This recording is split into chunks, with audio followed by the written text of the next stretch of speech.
Welcome to தாவணி culture. இன்றைக்கி நம்ம வில்லேஜ்லேருந்து கொண்டு வந்த ஒரு ஸ்வீட் பூசணிக்காவை வச்சு ஸ்வீட்டான டிஷ் எப்படி செய்கிறதுன்னு பார்க்கலாங்க.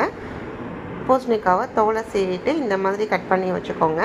பெரிய வெங்காயம், வரமிளகாய், அவ்வளோதாங்க.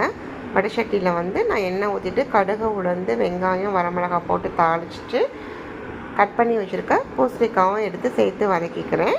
இதோடு லைட்டாக மஞ்சத்தூள், கொஞ்சம் உப்பு போட்டுட்டு நம்ம பூசணிக்காய் வேகிற அளவுக்கு ஒரு டம்ளர் தண்ணி ஊற்றி இதை வேக வச்சுக்கலாம்.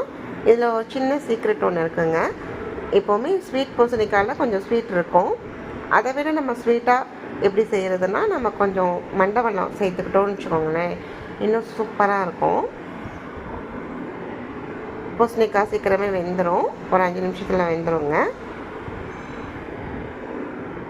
பூசணிக்காய் வெந்ததுக்கப்புறம் லைட்டாக நம்ம அந்த மண்டை வெல்லத்தை மட்டும் நம்ம ஆட் பண்ணிக்கிட்டால், இங்கே பாருங்கள், அந்த கலர் நல்லா சேஞ்ச் ஆயிரும். கருப்பட்டி, மண்டை வெல்லம், ஒயிட் சுகர் எது வேணாலும் போட்டுக்கலாம். இது ரொம்ப ஸ்வீட்டாக சூப்பராக இருக்குங்க. இந்த மாதிரி நீங்கள் ட்ரை பண்ணி பாருங்களேன். கடைசியில் தேங்காய் துருவி அதில் போட்டிருக்கலாம். இப்போது சூப்பரான பூசணிக்காய், ஸ்வீட் பூசணிக்காய் ரெடி ஆயிடுச்சுங்க.